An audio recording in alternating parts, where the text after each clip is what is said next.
శ్మశానంలో ఆయన కూర్చోపోతే ఉగ్రభూతాలు వచ్చి ఓళ్ల మీద పడిపోయి ప్రజల్ని సత్కార్యాలు చెయ్యనివ్వమని అక్కడ కూర్చుని తాండవం చేసి వాళ్ళని కూర్చోబెడతాడు. పార్వతీదేవి అడిగింది మహాభారతం అనుశాసనిక పర్వంలో, శుభ్రమైన కైలాసం ఉండగా, ఇంత ఐశ్వర్యం ఉండగా, చింతామణి గృహం ఉండగా శ్మశానంలో ఎందుకుంటున్నారని అడిగింది.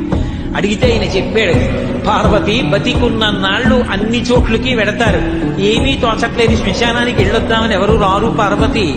నేనంతవాణ్ణంటాడు, పొడుగ్గా ఉన్నానంటాడు, తెల్లగా ఉన్నానంటాడు, పండితుణ్ణంటాడు, పద్యాలు నాకు నోటికొచ్చంటాడు, ఉపన్యాసం చెప్పగలనంటాడు, నాకు పాటలొచ్చంటాడు, నేను నాట్యం చేస్తానంటాడు, నేను అధికారినంటాడు, నా దగ్గర డబ్బు ఉందంటాడు, నేను పాట పాడగలనంటాడు. ఇన్ని ఉన్నాయనుకున్న వాడిలోంచి ఊపిరి బయటికి వెళ్ళిపోయిన తరువాత వాడిని తీసుకెళ్లి 4 కొత్త కర్రల మీద పడుకోబెట్టి చాప చుట్టి తాడు కట్టి పైన నూలు బట్ట కప్పి తీసుకొచ్చి అన్నీ తీసేసి కర్రల మీద పడుకోబెట్టి కాల్చేస్తుంటే జీవుడు లేచి నిలబడి పుర్రె పగిలిపోయిన తరువాత కన్న కొడుకు కూడా స్నానం చేసి వెళ్ళిపోతుంటే చీకటి పడిపోయాక, అయ్య బాబోయ్ చుట్టూ ఉగ్రభూతాలు, నా వాళ్ళన్న వాళ్ళు లేరు, వీళ్ళని నమ్ముకున్నాను, ఒక్కడు లేడని ఏడుస్తుంటే నేనున్నాను రా అని చెప్పడానికి నేను కూడా లేకపోతే చచ్చిన వాడు 1000 మాటలు చచ్చిపోతారని అక్కడ ఉన్నారు పార్వతి.